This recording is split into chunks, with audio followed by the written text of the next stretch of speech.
Hello, and welcome to today's ACMP webinar, Women's Leadership and Inclusion.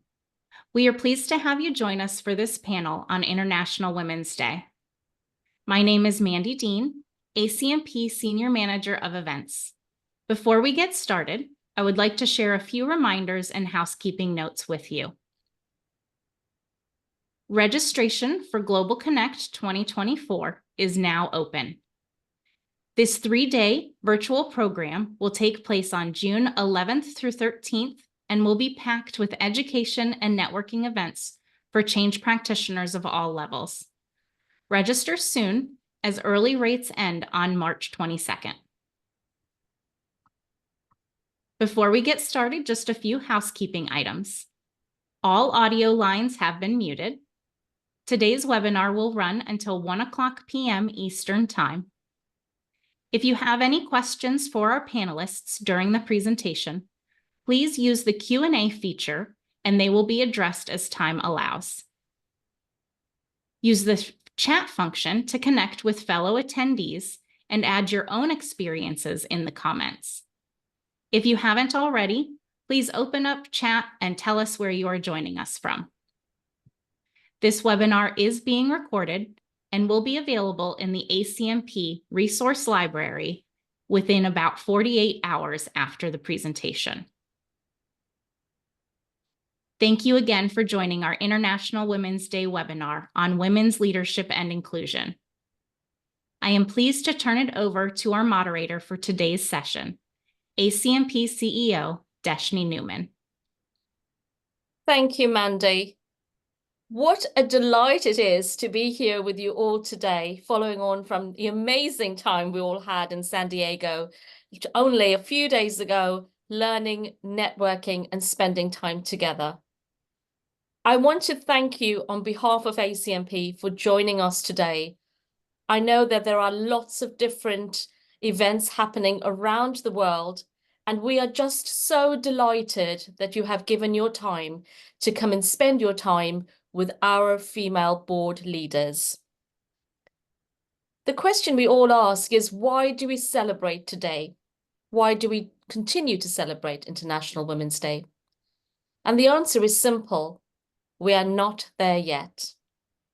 I am delighted to be here today with ACMP leaders who are going to share their experiences with you today. I'm going to ask Karvita, one of our board leaders, to please introduce yourself. And for a bit of fun, if you can also please share one of your childhood female heroes. Thanks, Deshini, and thanks everyone for being here with us today. I'm Karvita Sarwal, one of the members from the board of directors, your board of directors, and so looking forward to this interaction today. I am also a senior leader with one of the largest health authorities in Canada, Fraser Health, and work on transformation, change, and project management and strategic planning. And of course, Deshini, my favorite hero is and has always been my mother. What I am today, I really thank her for it. A great role model and really paved the way for me. Thank you. Thank you, Karvita. Amanda. Hi, I'm Amanda Schmoldt, and I'm ACMP's immediate past president on the board of directors.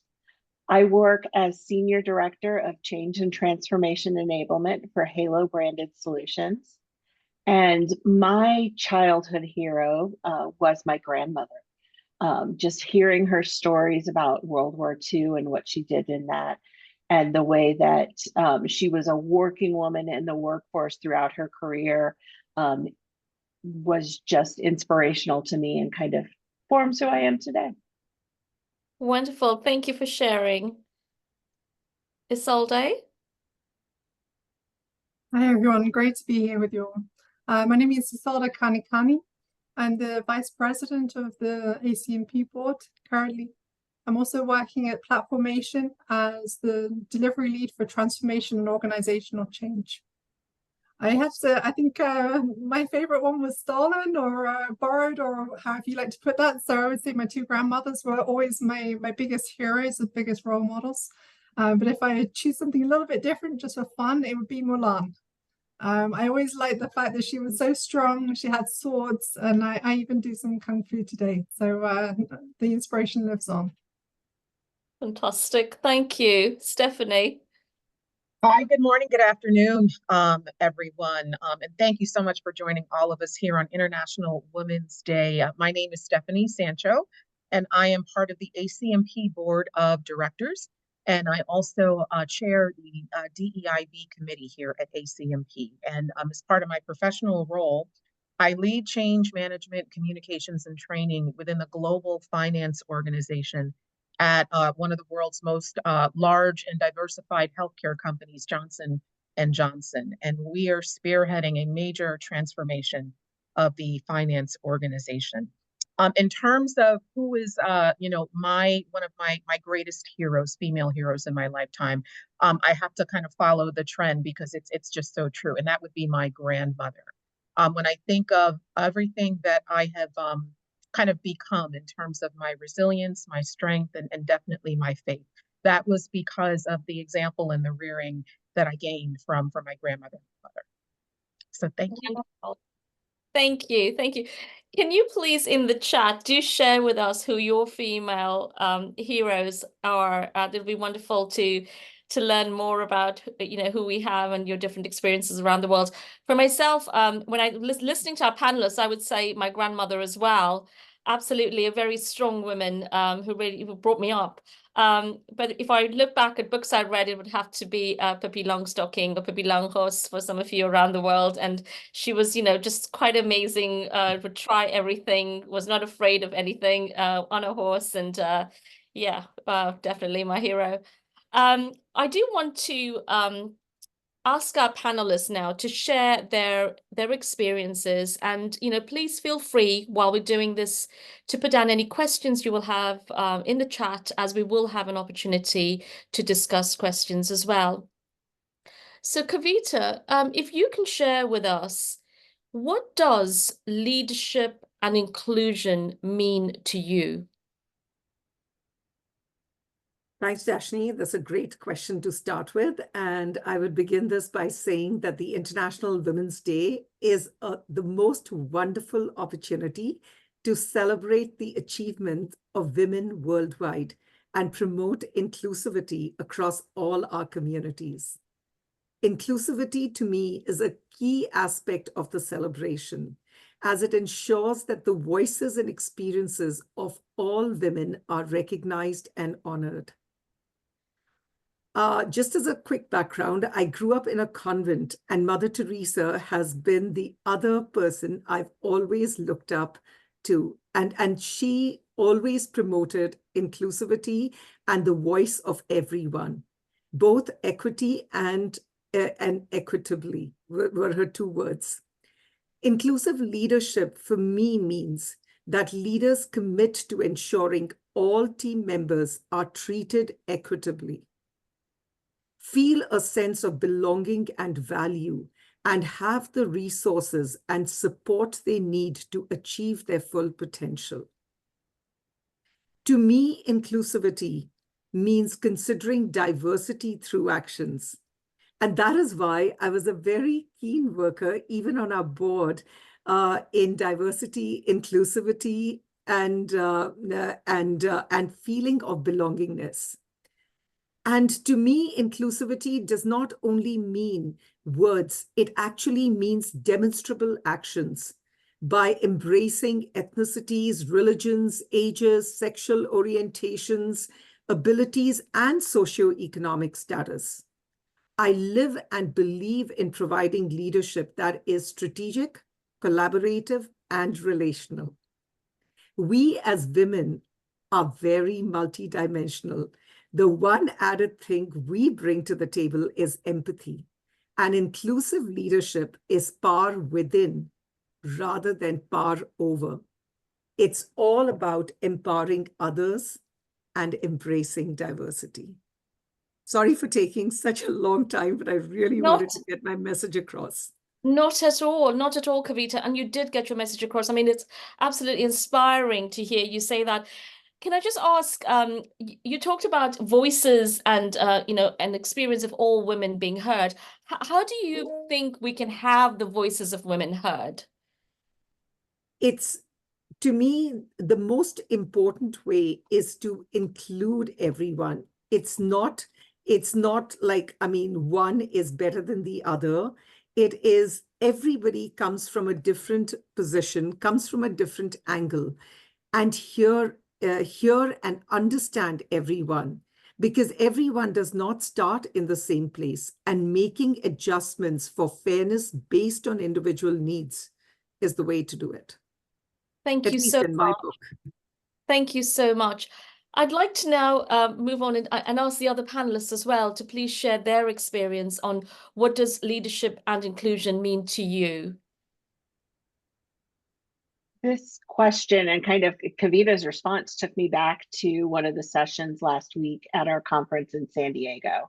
And they asked us to think back of a time when you were on a team that worked well together, and what was it you enjoyed about that experience and that team. And what struck me is the leader of that team really strove to create this environment where we all felt like we had our own strengths that were shining.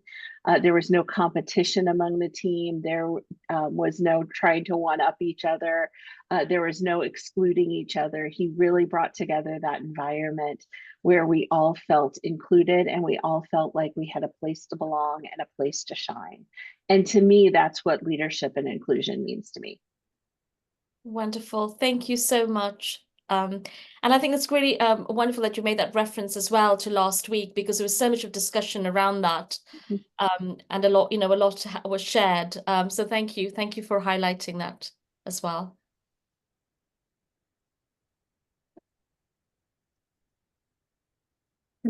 Shall I also? I can just step in. Please do. Yes, please do, Isolde. I think a lot of really great things have already been shared, so I'll take a slightly different angle. And I think if I think about the teams and the people around me within my work, I think some of the things which really come up are kind of almost two different angles of the same coin or the same situation. So the first one would be very much around teaching and creating together psychological safety, and then also really enabling humbleness, but also empathy for each other. And there's something here with this kind of mix of different dynamics. If we can bring this across to our teams, it doesn't matter if we're men, women, or any of the other beautiful colors of the rainbow. There's something really there that we can embrace each other as human beings on this planet. And that sounds maybe a little bit wishy-washy in some ways, but if we can bring it always down to the human level, I truly believe this is when we can really start to see each other as equals in all the different shapes and forms. And then on the other side of that coin, if I'm really thinking about leadership, it's around facilitating others in collaboration or within my teams again, where I'm really trying to give them the space to grow and to become leaders themselves. So there's something around lead and let lead going forward. So this is the combination, very practical on one level, but also in another way quite ideological. Thank you, Isolde. I mean, you talked about, the empathy and humbleness towards each other. And from your own experience, what have you seen or what can be done in order to show more empathy towards females and female leaders in the workplace? I think it's a very, very interesting question. I think in terms of female leaders, I don't actually have a lot of experience of really seeing female leaders in a position where they're receiving empathy, actually. And I find that a little bit hard to say, thinking about it. So it's a very honest, open kind of answer to the question. I think in terms of women within the workplace, I see a lot of empathy, and I really love to see this each time. But again, I'm always a little bit aware as an individual of there's this line between promoting one group, whatever group that might be, over others, or promoting this humanness and this ability of all. So you're really searching for that individual capability and making the most of that in the mix of things. So I maybe went a little bit away from your question because I haven't quite seen that. But I think in the end, maybe women have had to become a little bit harder in the workplace. They've maybe had to take a different shape or form, which is maybe not then, the empathy is not there for them being who they are as women and in their strengths, but more who they've had to become. But that's maybe also the same with men in the workplace as well. Thank you. And I guess that's why we're having this conversation today, because as we said when we started off, we're not there yet, isn't it? There's still a lot of work that we need to do, and with each other as well. Stefanie, what has been your experience, and how would you define leadership and inclusion and what it means to you? There are a couple things that come to mind, and definitely, you know, I don't want to repeat some of what has already been said, which has been tremendous and excellent. But two things come to mind when I think about leadership as well as inclusion. From a leadership standpoint, in my experience, a focus on a servant leadership has been really, really where I have seen kind of, you know, leadership and inclusion have the greatest impact on myself and others around me. And when I think about servant leadership, that really is embodying the mindset of creating an opportunity and really taking the responsibility. Leadership is a tremendous responsibility for anybody who has it, and looking at it as an opportunity to serve the growth and the well-being of others, of women, of, you know, males, of people of all diverse and different backgrounds and perspectives, and really reaching back, helping those who are struggling to get to a better place, and helping those who are doing well to do even better. So I try to embody that, and tend to gravitate towards others who hold that sort of kind of leadership style, essentially. When I think about inclusion, and Isolde's comments just really brought to mind, a lot of times, you know, you do see females in the workplace who have had to be so strong in order to get ahead. And then sometimes the unfortunate impact of that can be a level of competition against females or within the female community or the women community. So inclusion becomes even more important when you think about the responsibility, the opportunity that we have as female leaders when it comes to the facilitation, setting the table, really raising kind of the opportunities, you know, in a graceful but a kind of apparent and transparent way to draw the attention to where it is that we need to do better, to make sure we're asking for input, we're creating spaces where the opinions and perspectives of all are valued, we're creating those meaningful connections for others to make sure that they're getting that exposure to help them kind of, you know, accelerate their career trajectories. We're really setting the table, building that sense of community, that sense of comfort and enablement to be authentic, to have that voice, to have that opinion at the table, and really helping to reward our leaders where we're seeing those behaviors that we know that we need to emulate more. So those are a couple of the things that I have seen from a leadership as well as an inclusion standpoint, that have been very impactful for me. Thank you so much for sharing that, Stefanie. And I think it's, you know, for sharing that uncomfortable conversation as well that we need to have, right? Because it's not always, we're not always playing fairly, we're not always playing as sisters, and sometimes, you know, the mean girls of the schools come out of the playground and into the workplace. It's So a real thing. and it's a real, yeah. And we need to recognize that, and you know, we need to recognize that and call it out and continue to celebrate each other as we're doing today as well, and support each other. And that just takes me to, you know, the challenge that we do have in the workplace as women as well. Amanda, can you share with us an experience where, as a women leader, you were not included, and how you managed this, and, you know, what advice you might give to somebody who was in this position? Yeah, this is always a hard one when people have asked me this question. It's funny you mentioned the Mean Girls reference in your previous comment. I think the experience that strikes me most is once when I joined a team that was mostly women, and I had assumed it was going to be a very welcoming experience. You get a group of women and change together, and we can you know, we can surpass any boundaries. But what I found instead is it was much more of a cliquey experience. I didn't feel included as a part of the team. I felt like my opinions were downplayed because I was the new member of the team. And to some extent, I was being treated that way after having some frank conversations with my coworkers. They because of my age, which in reality, it was just the freckles. I was actually older than the team member who was excluding me from the conversations and downplaying my opinions. And how I got through that was really just to have some conversations with all of my coworkers one-on-one and figure out kind of where is this coming from? Why am I feeling this way? And what I found was most of them were willing to have that conversation and didn't realize that that's how the actions were making them feel. And that's helped me change my behavior going forward. I always make sure to go out of my way to welcome anyone new to the team and to get to know them so that they don't feel excluded like I did in that moment coming into the team. It also helped me learn a valuable lesson as well, is that not all your coworkers have to be your friends. And so in that particular job, I sought close friends outside of the team because while the working relationship improved, I knew those weren't going to be the people that I had lunch with every day. And it wasn't going to be the people I went out to drinks with afterwards.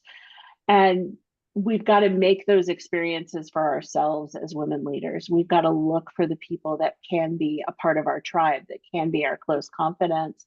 And we need to figure out how to make those relationships work when we're feeling excluded, because someone else can't pave that path for us. It's up to us to have those frank conversations. It's up to us to figure out what type of relationship we're going to have with our colleagues, male, female, or to be determined. Thank you. Amanda, thank you so much for sharing that experience. I mean, clearly that would have been a challenging experience in your career, but you managed it exceptionally well. And you went in and you had these one-to-one conversations. And in fact, somebody in the chat has just said, Amanda, great to approach each one for a one-to-one conversation. I'm just curious, how did you plan those one-to-one conversations? You know, what approach did you actually take? Because clearly it was a challenging situation you were in. And what advice would you give to somebody that was actually setting up those one-to-one conversations? I was fortunate that as a new member of the team, it kind of paved the pathway for me to do that naturally. In some cases, I would invite the colleague to lunch or to grab a coffee. In other cases, it would naturally happen as an add-on to a meeting we were having on a work topic. But I really tried to make it as comfortable an experience as possible and really tried to come from curious with my questions. It's like, hey, I'm the new girl here.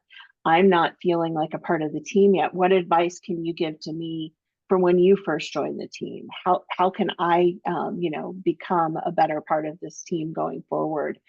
And I got some really good advice from my boss, who was a woman, and she said, come from a place of humility on this.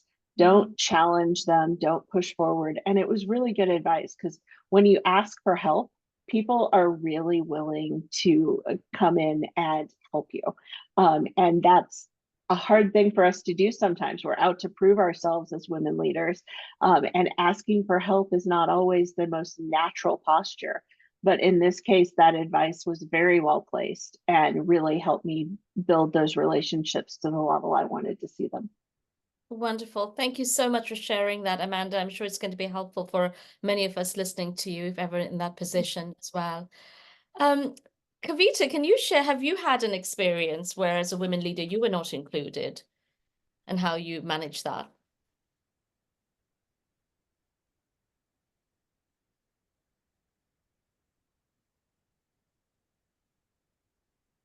Are you on mute, Karvita? Not anymore. I'm so busy speaking to myself that I don't realize that I'm on mute. Sorry. I was just saying, Dashni, if it's okay, I would like, in healthcare, we always say from a system view. So Right. I'm going to take myself, even on a larger platform, and being a woman of color and an immigrant to Canada, I will root my experience using an intersectional approach. As a mother, a wife, a daughter, a sister, a friend. When I set foot into this country, I had the confidence and ambition, because I used to work internationally, globally, representing my country in all kinds of forums. So I thought I was God's gift to Earth. And here I'd landed in Canada, and I'm going to be kind of welcomed with open arms. Well, it was not so. I faced microaggression, despite my background, double standards, and unconscious bias, to name a few. It was taxing. The way I handled it was by concentrating on my family and keeping the assimilation of my children in focus. I worked without expectation. And like Amanda mentioned, it's one person at a time. Start building your networks. And at the same time, I directed my focus and energy, instead of being a victim, to being, how can I be victorious? And education was the way I looked at it, and hence went in for my higher education, which is my PhD in global health.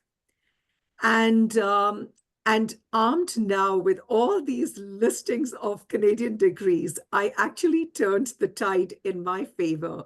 And not before long, I became less invisible and got a seat at the table.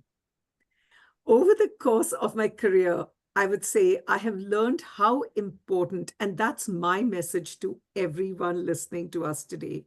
It's really important for us to sit in our own confidence and know what makes you, you, because it is that what helps you to be successful. It's what's got me to where I am, and it's what's going to get me to the next step. And nothing anyone is going to say is going to wipe that smile off my face. Love it. Love it. Love it, Karvita.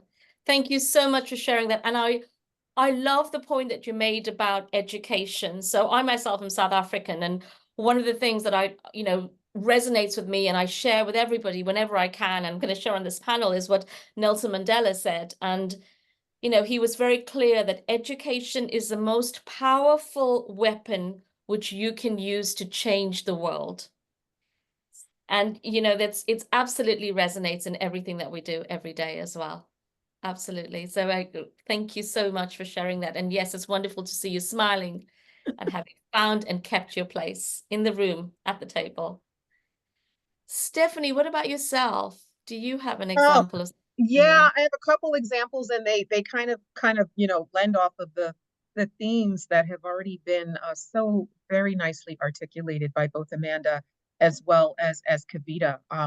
But I even take it, to thinking about our roles as leaders of change, as agents of change. I'm sure pretty much all of us can think about an experience where we weren't, kind of invited to the table in a timely manner, or somebody from, like change or comm standpoint got included in the game late in the hours when they realized that they forgot to include that aspect within the overall kind of project plan or initiative plan. And I go back to the comments that have been made. I think one of the most important things that you can do first, is take a step back and remember who you are, remember who I am. It's not about me. It's not a reflection on me or something that I'm not or something that I didn't do.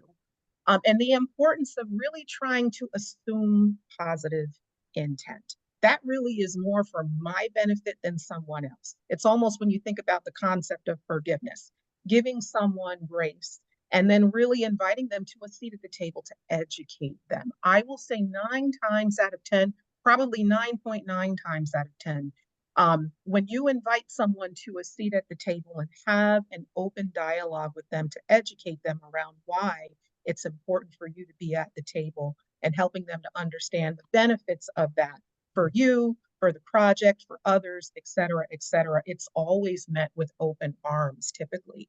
And other things that I have found to be really, really important when you face these scenarios, because they're going to happen again and again, is asking for help. Not being afraid to ask for help, and then taking it even a step further to really kind of almost, take a look in the mirror and ask someone else. We have a perception of ourselves and how it is that we show up in our communities, at home, and in the workplace. But there's so much benefit in just continuing to invest in our own self-awareness and getting that feedback, that mentoring, that coaching from somebody in an objective position who is invested in your growth and development to help you maybe see things that might be blind spots for you. And that might help you as you're approaching the conversations, trying to network, create some of those open spaces and get invited to seats at the table. They can really give you some pointers that you weren't even aware of. So those are a couple of the things: reinforcing, giving grace, thinking with positive intent, focusing on being the agent, educating other people, but leveraging the help when you need it as well. I love that. I love that leveraging the help and the asking for the help. The reality is that sometimes it's very difficult to ask for help, right? We don't know who we can ask for help, how our leaders are going to perceive us. Is the thing that, am I going to come across that I'm not good enough? What would be your advice then, Stefanie, to somebody in that position, or, with those thoughts going through their head? I would say, as you grow, you kind of start to gain, insight in terms of, who it is that I can necessarily trust and who I can go to for help as you're starting to build that network. It's never a question about your own worth. Never let it be a question about your own worth. So even if you're in a situation when you ask someone for help and maybe they don't meet it with as open of arms, that's more a reflection on them than it is for you. That is for you. And I honestly, thankfully, have not been in a situation where I've asked for help and haven't been met with the help that I asked for, pretty much. So if you don't get what you need from one person, don't let it slow you down. Go to the next one and get the help that you need. Thank you so much. And Isolde, did you ever have an experience where, as a women leader, you felt you were not included?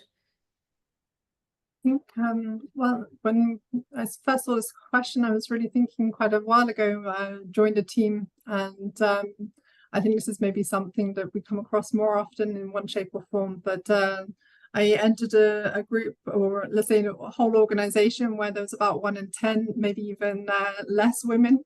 So 1 in 10 women. And so it was quite extreme. So the whole culture was very much around the sort of cowboy culture of let's talk our way into trouble and let's talk our way out of trouble. And being who I am, I'm a little bit more careful, I'm more detailed, I'm more sort of somebody who doesn't speak for the sake of speaking. I really like to take my time and to really make sure that, when I have something to share, I definitely share it. But at the same time, not having to compete for the space of talking. So this was something that I experienced quite a lot in the very beginning. And after a while, it started to get so difficult because actually, in the end, if you're not seen through sharing, through talking, that actually has knock-on effects. So this was actually something that I started to see more times where, basically those who talk the loudest would get the promotions, they would get opportunities. And so therefore, then they could show themselves as being worthy. So I think there was something there that was very interesting. So in the very beginning of my journey in this organization, I think it took me about a month to first realize exactly what I was dealing with, so to really kind of realize that I was actually being bothered by this and that this was something that was maybe not okay on one level or another. And then to actually sit back and say, well, how do I deal with this? And I think that sitting back or stepping back has been a really powerful tool since, because it's echoing a lot of the things that the other women here have been sharing. So it's things like educating myself so that I have I can bring things in specific situations, or it's to recognize that actually my voice is just as loud as everybody else's when I do speak. And that actually I found, because I didn't speak all the time, I actually earned to trust that when Isolde speaks, then there came a space in the end. But that took a little bit of time. But I think all in all, really stepping back and just saying, okay, this isn't personal. There are things that I can learn here. There's maybe even cultural things. So it's not just as simple sometimes as this man-woman difference. But there can be organization cultures that I'm very English in many ways. So I represent a lot of the kind of English modesty and various other kind of aspects. I really see that represented in myself. So I think all in all, to take the strength of who you are and to really always let that shine. And if you don't find it, you don't feel it, then step back a moment and to kind of reconnect and just always show that, whoever you are. That is absolutely wonderful. And I love the fact, what you talked about, reflecting on why is this happening. That's so important as well. And it's actually just come through from all the conversations and the feedback that we get, and really what has been coming through from this discussion as well. I just want to share what Carol Turpin has put in the chat. She said, from victim to victorious and learning how to sit in our own confidence. Love it. Love it. It's really what you ladies have been sharing as well. So thank you for that. I want to pivot this question slightly, Isolde, and like to understand from you, who in your career helped you to feel included, and what was the impact? So you came out of this organization where clearly that was not working for you. You reflected on that, why is this happening, and you found your way out of that. But who in your career helped you feel that feeling of being included, and what was the impact of that in your growth? I think it's a funny one, because I've always been a very big networker. So whenever I enter an organization, I network like crazy, because I love to also just find out about people and what they're doing, and then understand where I am. So I think in every organization where I've been, there's been these individuals who just they popped up somewhere else, so there was always maybe one or two people who you can just go to after a while. I think in the previous organization was this crazy guy who was always thinking outside of the box and the next biggest, best thing, so I had to really think of, okay, that was my kind of quiet moment in the week. We will quite often have these kind of funny talks around change management and the next steps and motivation theories and all the rest of it. I think in my current organization, there's two guys actually who I really appreciate for totally different reasons. One's a bit like a brother, who basically we just mess around half the time. You never know what's going to happen next, but you always know if you have a meeting, then you have a smile or a laugh. So I think in the end, I haven't had necessarily one person, but I've always found people around me who can bring this extra smile, this extra laugh, who you can have the difficult talks with, who pick you up. So I'm very thankful for all of those people. I've got about 5 or 6 people in my head over the last years. So I've been very blessed there. That's wonderful. And that importance of the network is incredible, isn't it? And I think the important point from what you've shared as well is that we have to and must recognize that, we have men as allies in the workplace. And this celebration of International Women's Day is not about, being against all men in the world, not at all. It's completely about working together, collaborating and helping each other. And, your point really about the men who you have in your workplace as allies is great. Thank you for sharing that. Amanda, do you have an experience you would like to share with us in terms of who may have helped you in your career? And, you're in a fantastic leadership role, and who helped you get there and feel included, and what was the impact of that? I've had a lot of fabulous mentors throughout my career, but the one I want to share for this question is the first mentor that I had when I was still a student in college doing my first internship. And I showed up for that internship, and my boss was not ready to have me there that week. He had a bunch of meetings planned out of the office. And so he parked me with the intern who'd been with them for a year on a sister team. And she really became that mentor for me throughout the summer. She introduced me around, made sure I met the people I needed to. She talked to me about postgraduate intern programs, things that I could do to meet my career path going forward. And she really set me up not just for that internship, but for the next 3 or 4 years. She was that person I went to for advice early in my career. Helped me get my first job, helped me show up well when I was there. And I mean, to this day, I still include her among my closest friends. We had dinner a couple months ago when I was in Chicago. And I think that kind of set the example for me of how to be a mentor as well, and how I've taken things forward in my life and what I've looked for from mentors that I've had since. And I hope everybody has a mentor like that somewhere in their history. And if you don't, come talk to us. We need to get you one. That is wonderful, Amanda. That's wonderful. I think absolutely awesome that you had someone like that so early in your career. And as we grow in our leadership roles, it becomes even more evident of the importance for us to give back, isn't it? In terms of the impact that can have. But that is a wonderful story to share. And thank you for sharing that with us. And really a lot of thinking for us in terms of, the work that we do as well to help other people. Karvita, do you have an example that you would like to share with us? Can I take the advantage of sharing two examples? Because because I've had, like I said, there was you have peaks and troughs in life, and so I would talk to both the peaks that I've really had in life. And so I'll start. I come from the Middle Eastern region, and you can well imagine that is or used to be only a man's world. And that is the time I would take us back to. Today, of course, it's become much, much more inclusive. I'm not saying they're absolutely there, but it is much, much better. And so during those early times, I had, in fact, my senior leader was a man, and he was the one who was responsible for me getting very early accolades in that world. And despite being a woman and despite being a person from a different religion, in my 20s, I found myself representing the country at the World Health Forum, negotiating for the country, and getting additional resources and supports. And that just made me feel so warm and fuzzy and so good, and felt like I was on top of the world. And then I would say once I had got over the initial hump of coming into Canada, I would attribute my success to a duo, which is a man and woman leader.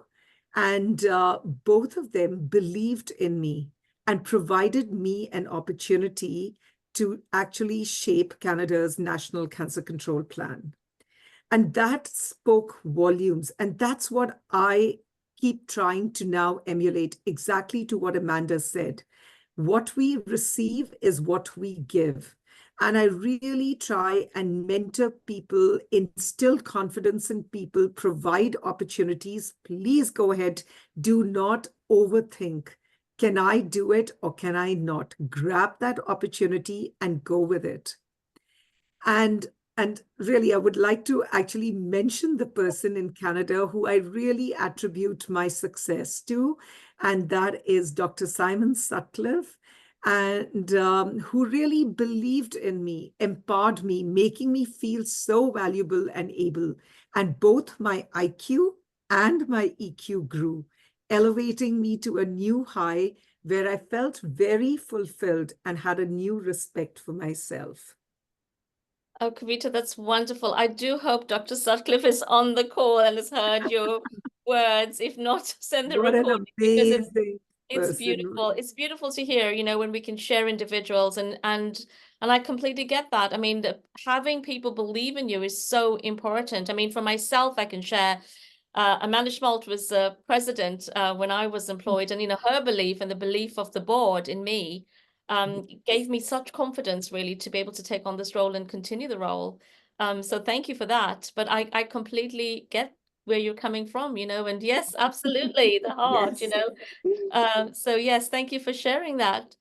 Stefanie, can you share with us who helped you feel included and the impact of that? And then I would like you to also pivot to what you do as a female leader to help other women in the workplace feel included. Sure, absolutely. So just quickly, very similarly to others, actually the person that hired me into the role that I'm currently in now at J&J probably has had more impact than most of the leaders that I've worked for. And it was all due to some of the factors that have been highlighted. Somebody taking the chance and the opportunity to believe in you, to really believe in you first. The big piece that just made it such a rewarding experience was how he challenged me. So it was this combination of accolades and recognition for a job well done, but then also really challenging you with that constructive feedback and really pushing you to heights and depths outside of your comfort zone, beyond what I even thought I was capable of doing. But then also just kind of being the springboard to make sure that as a leader, they're providing the support that's needed. They're helping to remove any roadblocks. They're helping to provide coaching along the way. that has been so instrumental in just kind of my growth and development, and making you feel like there's just nothing that you can't achieve. Okay. And I would say also personally, just my upbringing, from my grandmother and my mother. My grandmother was, a woman that was married. She had 7 children. She was very active in her church. She cleaned houses. But everybody was always taken care of. There was always dinner on the table every night. You could kind of set your clock to her schedule. She was so faithful and dedicated, but she also was human, and she took time, when she was angry or upset, to show her emotion. When she needed to rest, she would rest. And she endured and fought injustices, back, in the day, with strength and grace and determination and softness. And when we were growing up, one of the things that she taught me whenever we faced challenges, she was very soft and she was comforting, and she would provide you with support. But she was also stern, and she played no games. And she taught me that it's okay to cry for a little while, but then you got to get up. You got to pick your lip up, okay? And you got to figure out, what is it that you're going to do about it? And you always need to hold your head up high, use the brains and the gifts and the talents that God has given you, and do something about it, and fight the good fight. And that rearing, that upbringing, I think really essentially is what has helped me to feel just a personal sense of belonging and inclusion to build off of throughout my career. So just wanted to highlight that. And even throughout all of the things that I've accomplished in my personal and professional life, the first people I'm excited to tell about anything, it's always my mother. And I know that my grandmother is looking down, you know what I mean, and proud and smiling from heaven. So just in terms of when I think about my role as a female leader today and the responsibility that I have to help other women feel included at the workplace, I'm very, very fortunate to work for an organization that embodies principles of inclusion, diversity, equity, and belonging for females and people of all ethnicities. They take it extremely seriously. One of the first things that we do is really making sure that we are taking very open, honest, and transparent kind of looks and analyses of, what does the diverse talent look like across the organization, and making sure that we have measures in place to make sure that when we are recruiting, when we're hiring for talent, that there are diverse slates in place. So leaders have to make selections from diverse slates of candidates. There's also things that, we constantly focus on training, as well as accountability measures for making sure that we're driving the retention and the development and the continued kind of succession and promoting of diverse talent within our organizations. Personally, some of the things that I find to be really, really important is getting to know female and diverse leaders personally, and what it is that really makes them tick. What is it that they love to do? What are their gifts and talents? What are their different perspectives and styles? And then really, how do you help to make sure that you can kind of be, someone that is supporting those aspirations, giving them stretch opportunities, things that will help to challenge their talents, with a combination of recognition, exposure, as well as development. So, it's not something that I feel like, nobody wants to be given anything. They want to earn it. You know what I mean? They want to be recognized for what they do well, but they also want to be given that open and honest feedback and support for how it is that they can grow and continue to develop. So I feel like those are some of the things that are really, really important in terms of, helping a female feel included, but supported to grow and just succeed in the workplace as well. Thank you so much. Thank you so much. And it's wonderful to hear, what you're sharing, what your organization is doing as well, and the different opportunities and different ways we can look at in terms of how we continue to support women in the workplace to be more inclusive. We do have some questions in the chat, but before I go to them, I just want to give our panelists an opportunity to share any further closing remarks you may have. Amanda Schmoldt.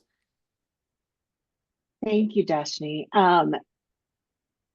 I've really loved this opportunity because reflecting through the questions today has really helped me think a lot about the things in my career that I've learned from the great women leaders who came before me and how I'm applying those in the workplace today. And what I would say to everyone out there, if you haven't thought of your answers to the questions Deshini's been asking us today, kind of go through that exercise on your own and think of how would you answer them? And then think of how would you apply the things that you've appreciated in your own career to help be a mentor and a role model for the women who come after us. I think being able to, Kavita mentioned, we should give what we get from the world. And I think in many cases, we have the opportunity to do even better and to take those lessons that we've learned and apply them to make the experience better to those who come after us. Fantastic. Thank you so much. Isolde, do you have any final comments you'd like to share? I think if I put it a little bit in a nutshell, because I see we don't have so much time left anymore, but I think basically a mixture of pioneer your way forwards. So really keep on showing what we're capable of doing as women. And at the same time, be vigilant of the sort of the silent cheerleaders of the people around us. So supporting and looking out for the people. This is something that I very much try and do myself. So I don't necessarily go out and to try and create a special space for women in the places where I work. But what I do is I always have an eye out. So I'm always looking for, okay, who is around?